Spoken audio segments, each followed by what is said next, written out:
نحمده ونصلي على رسوله الكريم أما بعد فأعوذ بالله من الشيطان الرجيم بسم الله الرحمن الرحيم رب اشرح لي صدري ويسر لي أمري واحلل عقدة من لساني يفقهوا قولي واجعلني وزيرا من أهلي اللهم فقهنا في الدين اللهم انفعنا بما علمتنا وعلمنا ما ينفعنا وزدنا علما اللهم أرنا الحق حقا وارزقنا اتباعه وأرنا الباطل باطلا وارزقنا اجتنابه اللهم سبحانك لا علم لنا إلا ما علمتنا إنك أنت العليم الحكيم. We were on ayah number 83. وَإِذَا أَخَذْنَا مِيثَاقَ بَنِي إِسْرَائِيلَ, and when we took a covenant from Bani Israel, from the children of Israel, لا تعبدون إلا الله, that لا تعبدون إلا الله, do not worship Allah, do not worship any except Allah. So this is the first condition that they had to fulfill and we have to fulfill, and that is the basic condition of Islam, that is to believe in the oneness of Allah. Second condition is wabil walidaini ihsana, and be good to parents. Ihsan means the highest degree of goodness. You you be perfect to your parents. You show excellence to your parents. You should be so good to your parents that there should be nothing, basically nothing left in goodness when it comes to your parents. You should be all good, and you should be basically as good as possible. So this is how you should be with your parents, even if they have done something wrong to you, even if they are scolding you, or they have said some bad words to you, even if the scenario is different with your parents, still what you are supposed to do is be good to them. Okay? So there are some people these days who say that no, it's not necessary. If parents are not good, then you shouldn't be good to them. Then you can be just like them and respond to them like they are doing to you. However, we should have this thing in our mind that it's not difficult for it is not difficult to become a good person in front of people who are already good to you. The test is that when we perform goodness in front of people who sometimes are not good to us, or who sometimes are strict with us, or who sometimes might want different things from us than we are already doing. So, this is what ihsan also is. Ihsan is if the other person is not doing any good to you, you're still good to him or her. You are still best with them. It's not that you are best with somebody when they are best with you. Rather, even if they are not good with you, you are still good with them. This is what ihsan is.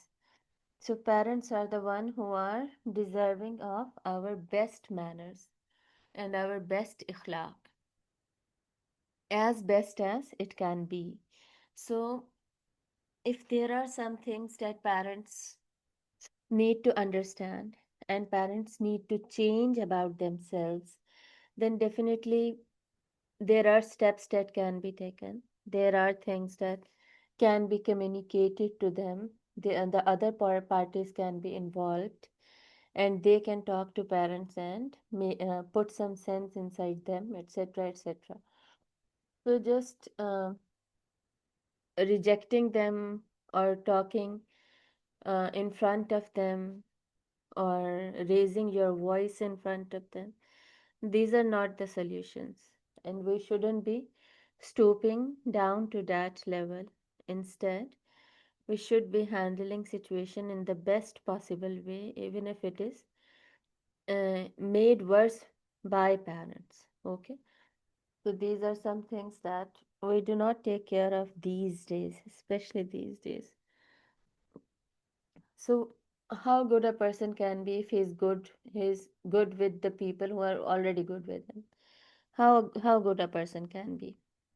He is good if he is good with people who are.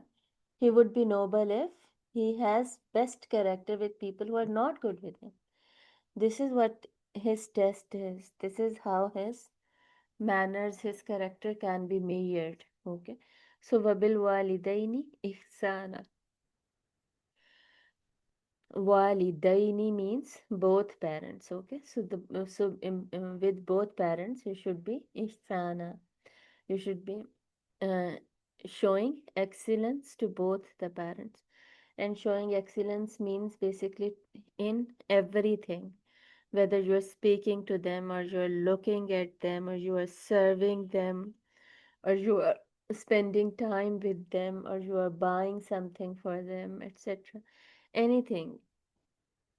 Or if they live far away from you, then you are meeting them or not, you are arranging meetings with them or not, or you're talking with them on phone, etc. or not. Basically, uh, it's your overall behavior that should be taken care of. The next is Vadil Qurba. So you have to be good with your relatives as well. Wal Yatama and the orphans. So all these are terms and conditions of the agreement that Bani Israel had with Allah subhanahu wa ta'ala through Torah. Okay. And definitely all of these are already included in Quran as well. So these are our conditions as well. So they have to be good with the relatives, and then they have to be good with Yatama, the orphans. Being good also means that we are fulfilling their rights or not. The rights of all of these parties are different from each other. So we need to understand our responsibilities and fulfill them towards all of them. So wal yatama and the orphans, wal masakin and the needy people, waqulu and say, linnasi to people, husna best, okay, and say people whatever you are saying that should be good. Speak good to mankind, okay. So earlier, what Allah said that be good to parents and relatives and orphans and needy. The first in the list is parents, and then all of the these other people. You have to be good to them as well. Though speaking good is already included in being good to them. Okay, but Allah has explained it as a different point, as a separate point, to show its significance. To tell us that people usually make blunders in this particular area. They usually have no control over their tongues. They usually say anything that comes in their mouth because of their anger or because of any other emotion.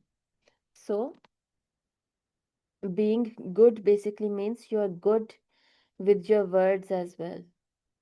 If you are very strict or harsh with your words, if you are always taunting, if you're always mocking or and other things like this, then you are not a good person. Okay, so you have to speak good as well. Doesn't just have to show manners, show goodness through your manners or your character, but also you have to speak good as well. So we need to take care of this particular thing. Basically, the sins of the tongue, they are not very easy to control. It's very easy for the tongue to slip and to say whatever comes in the mouth out of emotions. But controlling it and making it stop, etc., it's very difficult for us to do. So that is the reason why Prophet ﷺ said that if you give me, if you guarantee me about your tongue, then I'll guarantee you Jannah. Okay. This is how big of a thing it is. So we have to speak good to mankind, and we'll see that this phrase comes time and again in Quran. It's not just coming over here, rather it will keep on coming in different surahs to remind us that we need to use our words wisely, that we sometimes do not do. We just burst with anger, or we just start shouting or raising our voice, especially in front of the people who are closer to us, or sometimes in front of people who are younger to us. We take them for granted.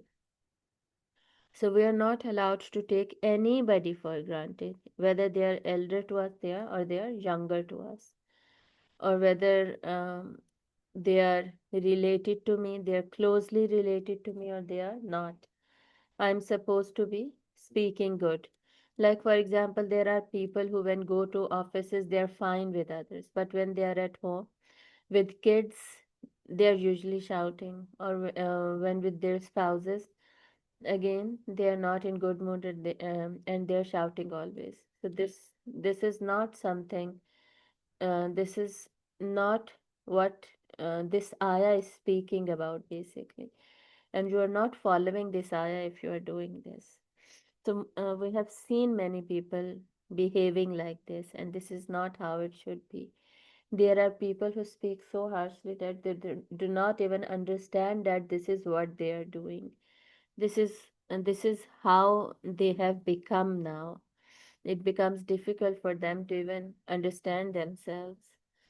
So self assessment and holding yourself accountable is something that we should be doing repeatedly in our lives. Otherwise, we won't be able to change, basically, or modify our behaviors. وَقُولُوا لِلنَّاسِ حُسْنًا, and speak good to mankind. وَأَقِيمُوا الصَّلَاةَ, and offer salah. وَآتُوا الزَّكَاةَ, and um, give zakah. So the first condition was about oneness of Allah. That is the right of Allah. Okay. That is Haququllah. The next two conditions were about the rights of people. That is Haquq Ibad. So Allah has first touched His rights and then the rights of people. And then Allah is back to His own rights. Offering Salah is the right of Allah. Okay. It is Haququllah, and it is our responsibility to do. Also, scholars say that whenever Allah has to talk about parents, Allah always give it a second place after His own mention. So first Allah mentions His own rights, and then His own primary right, that is um, considering Him one and worshipping Him alone. Then after that, at second place, Allah always mention parents whenever Allah has to mention them. This is how important, or this is how raised the status of parents is in Islam. This is how important and significant this point is. So, getting back to the Haququllah again in this ayah, Allah says, وَأَقِيمُوا الصَّلَاةَ, and establish prayer. We have already studied how we establish prayer, what exactly is the meaning of establishing prayer. وَآتُوا الزَّكَاةَ, and give zakat.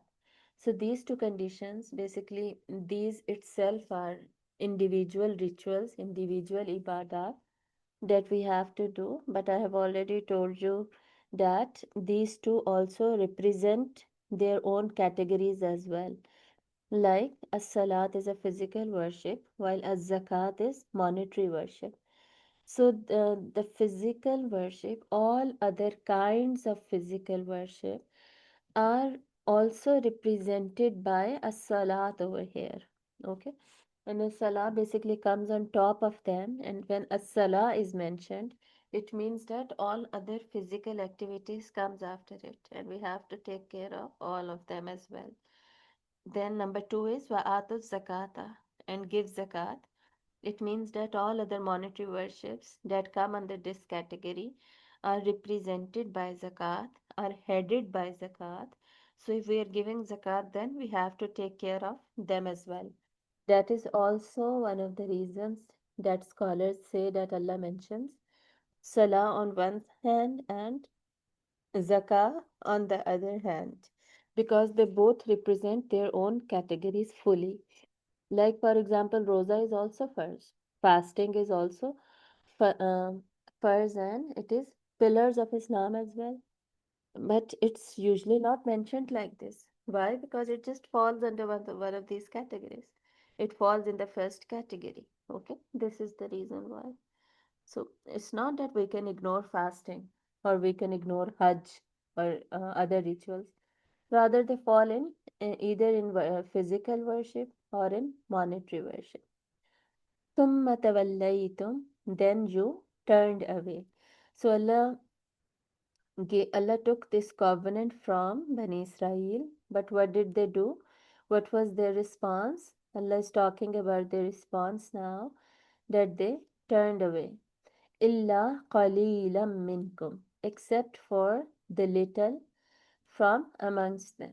So very few amongst you, not them, rather you, minkum, from you. So very few amongst you followed these commandments. Other than that, all of you basically turned away. Wa antum mu'ridun, while you are backsliders. It means that while all of you were aware of it, all of you knew about it. Even then, uh, just give me 1 second, let me switch on the light.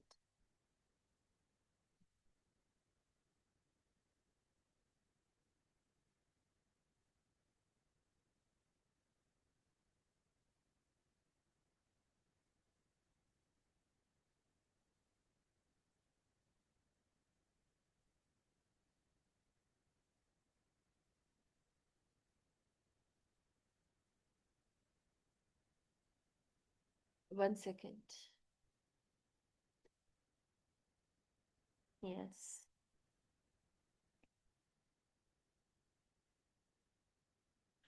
Wa antum mu'ridun. Mu'ridun basically means eraz karna, okay? Eraz karna is to ignore something. And basically, you were backsliders. It means that you were basically doing this on purpose and you were indifferent about it and you were ignoring it. You knew that you have to do it, but still you were ignoring it, except for the few. So most of them they turned away. So this ayah is telling us that there were people in Bani Israel who were not good. Most of them were not fulfilling Allah's requirements. So most of them were hypocrites, and very few amongst them were the real mu'mineen. The next ayah, وَإِذْ أَخَذْنَا مِيثَاقَكُمْ, and when we took covenant from you. So same covenant is talked about in this ayah as well, and Allah is adding to the conditions of the ayah number 83. So there were more conditions of the covenant that was between them and Allah. So one of the other conditions was that La tasfikuna dima'akum.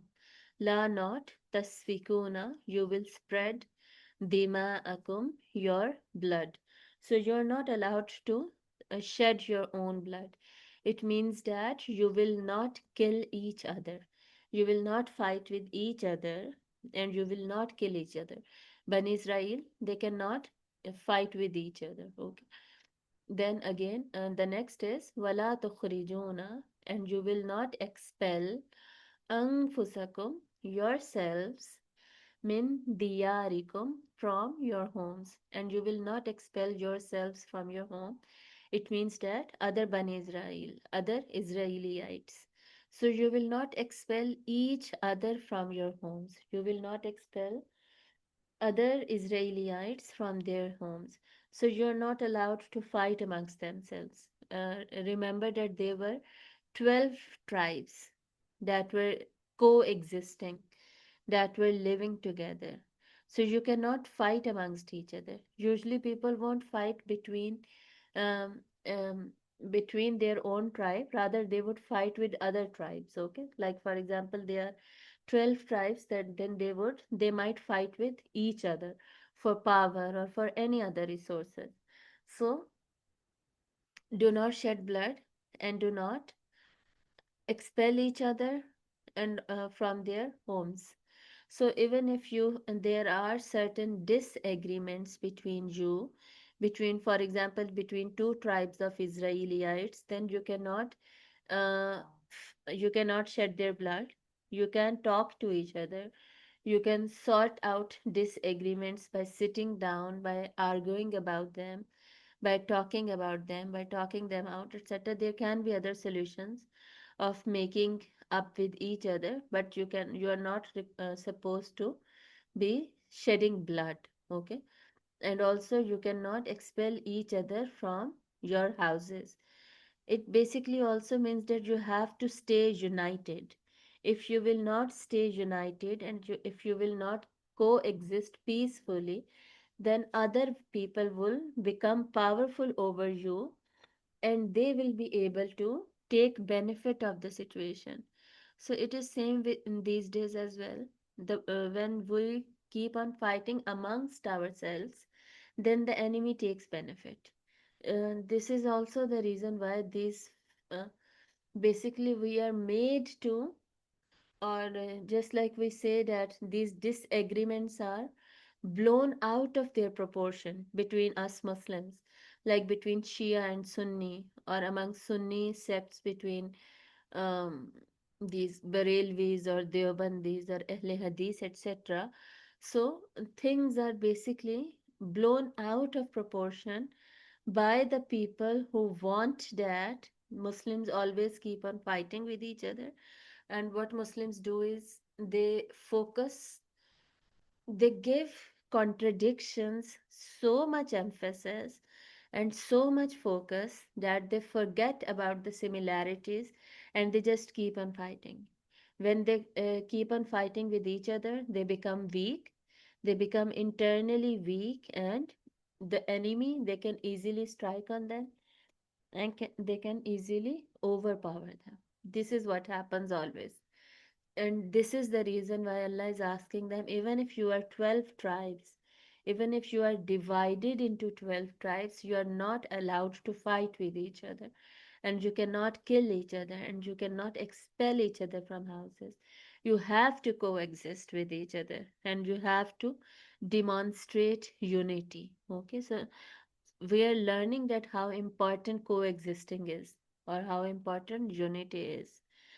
We we even we do not take care of these things in these times and places, which is wrong. So summa aqrartum, then you acknowledged, wa antum tashhadun, and you are a witness. It means that you acknowledged to these two conditions as well.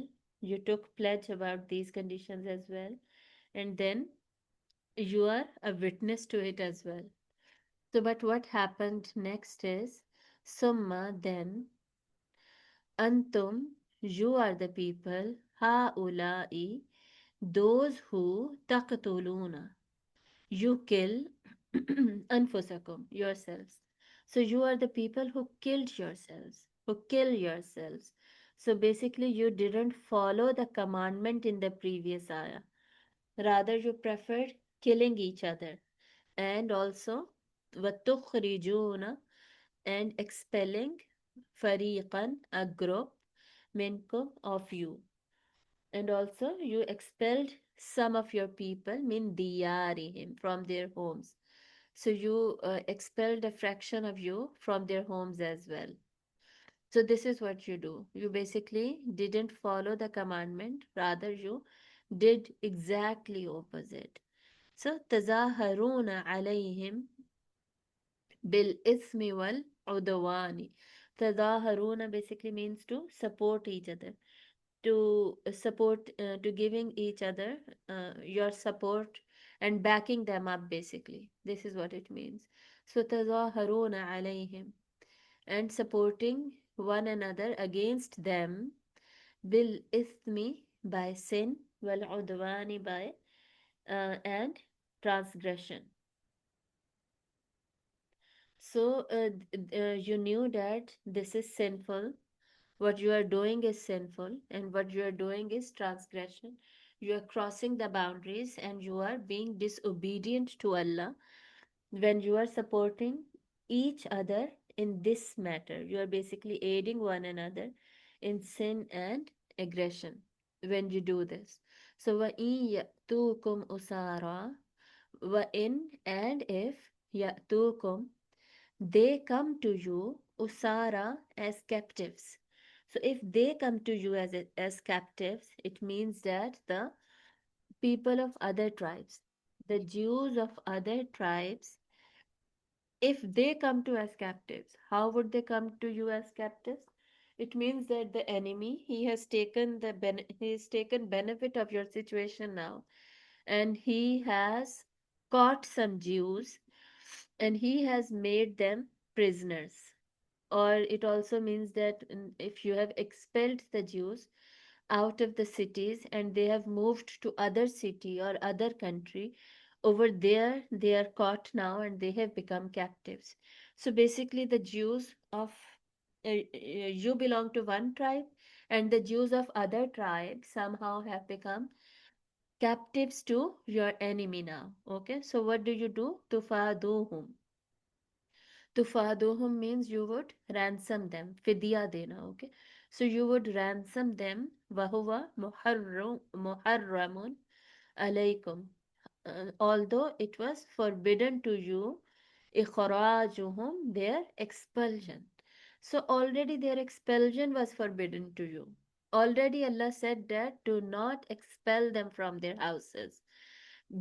Stay united, coexist with each other, do not fight with each other. But you did opposite.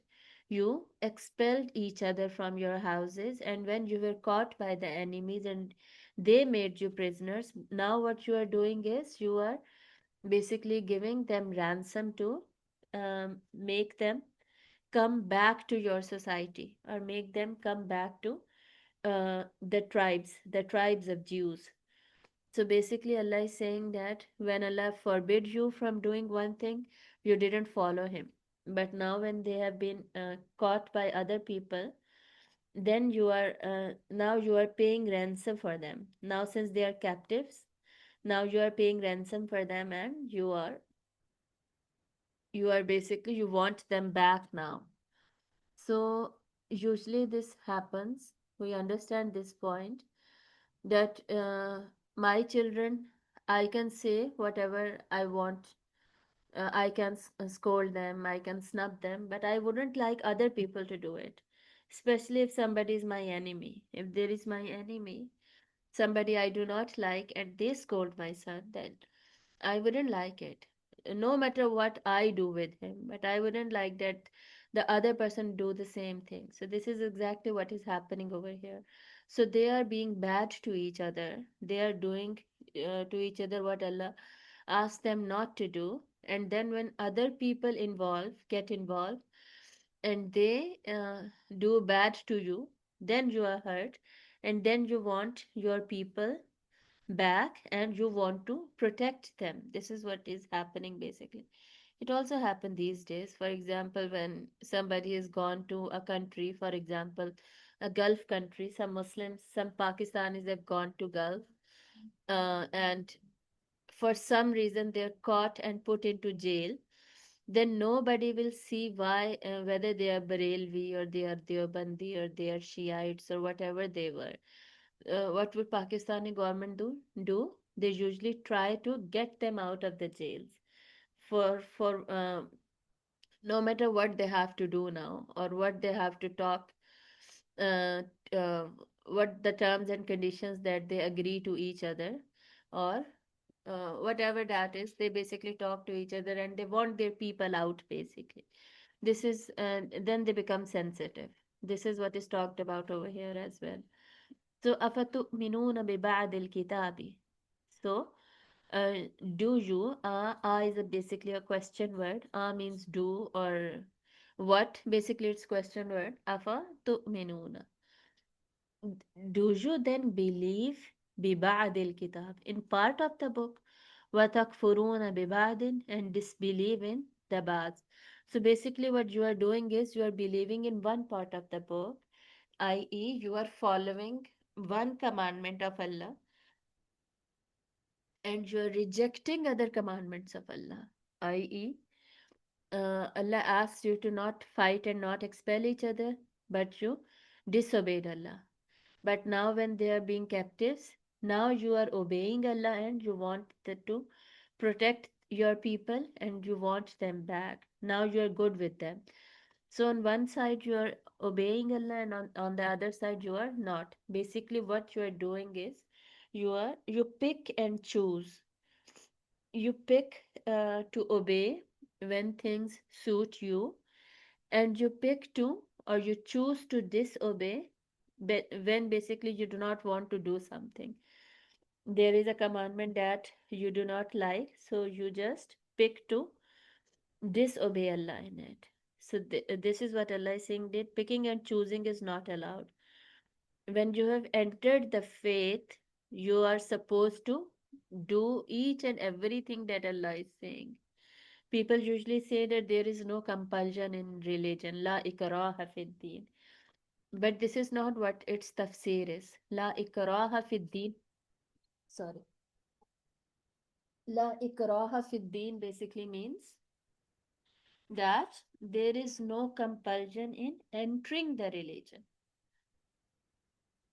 There is no compulsion in entering any religion, or there is no compulsion in changing your religion. You cannot make other people change their religion through force. Okay, this is basically what it means. It doesn't mean that now, once you are Muslim, there is no compulsion in religion. The ayah that applies on this situation is Allah says in Quran, Ya ayyuhallazina amanu dukhulu fis silmi kafa. Ya ayyuhallazina amanu, O people who believe, udkhulu fis silmi, enter in Islam, kafa means completely. When you have entered the when you have entered the religion of Islam, you have to enter it completely now. It means that now you do not have an option to pick and choose from the commandments of Allah. Rather, you have to obey Him completely. This is what submission is. Submission basically, Islam means to submit yourself to Allah, to enslave yourself to Allah. When you enslave to somebody, you have to fulfill all of their requirements. You cannot say that, Ya Allah, I do not like doing this, so I cannot do this. And these things are easy to do, so I will do them. So basically, people misuse this ayah, la ikraha fid din. There is no compulsion in deen. They misuse this ayah and they use it to tell other people that it's my choice. Whatever I do, I am allowed to do, and it's my choice. Though this is not what Islam teaches us. Islam teaches us is that you cannot pick and choose. This ayah is talking about this, as well as many other ayahs talk about this, as well as the ayah that I quoted to you, Ya ayyuhallazina amanu dkhulu fis silmi kaffa. When you have entered Islam, you have to enter into it completely. Then you cannot pick and choose. Okay. So this is what is required from us. So أفتؤمنون ببعض الكتاب وتكفرون ببعض. This is what you do, that you believe in a part of the scripture and you reject the other part. فما جزاء من يفعل ذلك منكم إلا خزي في الحياة الدنيا. فما جزاء. Then what is the recompense, or what is the uh, punishment or reward? Both for both these meanings, the word jaza is used. So that is why they have mentioned recompense. Like, what would be the recompensation of man yaf'al, that which you are doing, ذَلِكَ مِنْكُمْ, amongst yourselves, illa, except khizyun fil hayati dunya, disgrace in the life of the world. So this is your punishment, that you will be disgraced in the life of the world. Why? When you pick and choose from the book. When you obey certain parts of the book and you disagree with other parts of the book, or you disobey Allah uh, in uh, in other commandments, then you will be disgraced in the world. وَيَوْمَ الْقِيَامَةِ, and on the day of judgment, on the day of resurrection, يُرَدُّونَ, you will be sent إِلَى أَشَدِّ الْعَذَابِ, you will be sent back to the severest of punishment. So there would be disgrace in dunya, and there would be severe punishment in the akhirah. وَمَا اللَّهُ بِغَافِلٍ عَمَّا تَعْمَلُونَ, and Allah is not ghafil, unaware of what you do. So if you think that what you are doing, Allah is not aware of it, Allah doesn't know it, so you are wrong. Allah is aware of what you are doing. Allah is not unaware of all of your actions. Rather, Allah is aware and Allah knows. So you will be compensated according to your actions. أولئك الذين اشتروا الحياة الدنيا.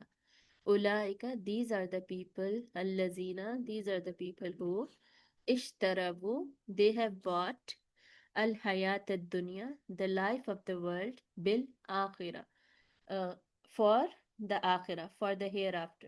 So I have already told you guys, whenever Allah talks about selling or buying in these kind of ayahs, about these non-tangible situations, then basically Allah means you are preferring, okay, or you are prioritizing. So you are giving preference to dunya over akhirah. You are prioritizing your dunya over your akhirah. So when you pick and choose from your religion, you are basically prioritizing your dunya. You love your dunya more than your akhirah. You're not worried about akhirah, rather you're worried about your dunya.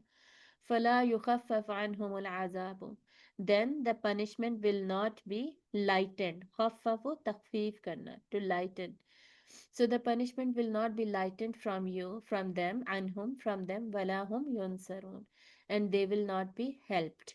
So on the day of judgment, the punishment will neither be lightened, nor will it you be helped in any other way.